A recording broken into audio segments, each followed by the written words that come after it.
Hello, welcome to Crafty Jones.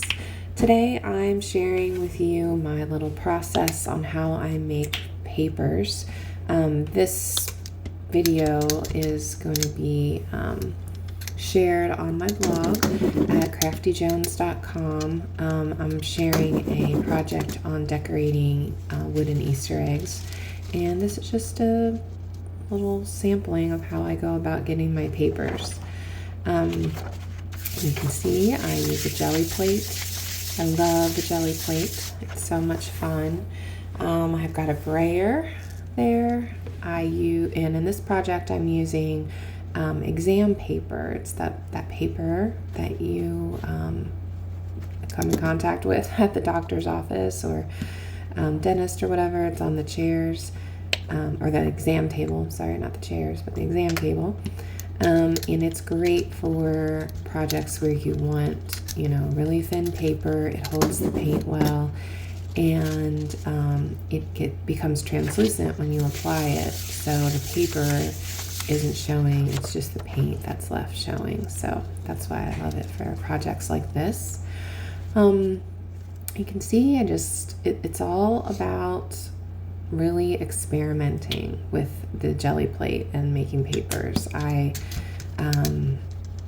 don't have really a plan when I start doing this. I just kind of do it. The one thing I do have is a collection of texture items. I have a box of textures that I just collect, and when you're going about your life and you see something and you think, oh, that would make a nice texture, I throw it in my box. So when I do work on projects, that's the one thing I am ready for. But everything else is really, just experimentation, trial and error, mixing colors, seeing what works, seeing what doesn't, putting things in different directions, just seeing what happens. It's really fun, and it's kind of like an escape when you're doing this. You're just playing. So much fun. Let's see. Any tips I would have is, definite one would be not to put too much color on the plate. If you put too much, it'll be really slippery, and then when you pull the papers, you will not get the actual image or design or pattern or whatever that you have laid down on the plate. So it won't work that way. Sorry about that. But other than that, it's just, figuring it all out. I, as you can see, usually like my colors to be a little muddied and lighter. I'm not a big, I'm not drawn to bold colors as much as I am a little more muted and just a little gentler, shades and everything. So obviously you can go, as bold as you want. Your colors and your patterns are what's going to make that happen for you. I do love putting little bits of browns and like warmer tones against some cooler tones, and just, I don't know, bringing out a little earthiness and those kind of things. So again, go with the colors that you're drawn to, or what you want your eggs to look like in the end.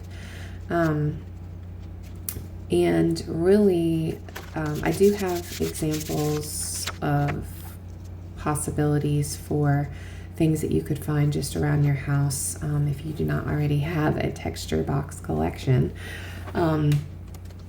But it really, anything you can think of. You just don't want it to be something that's so sharp that will pierce the plate, because the jelly plate is, like jelly. It's a little smushy, and you want to keep it that way, and you don't want a hole in it or something.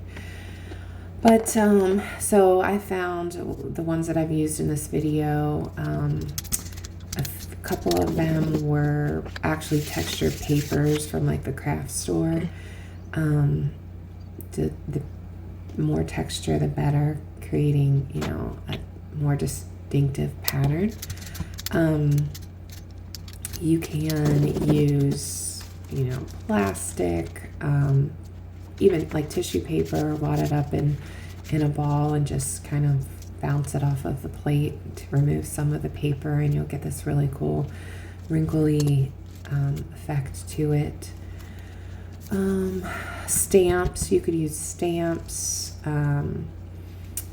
leaves and flowers, botanical things, items. Those are great to use on the Gelli plate. I always like, oh, this was, that was a little handmade one, of course. It was a bowl from a thrift shop, and I just wrapped some string around it. But imagination, it's limitless. So have fun with this project, and I'll see you at craftyjones.com.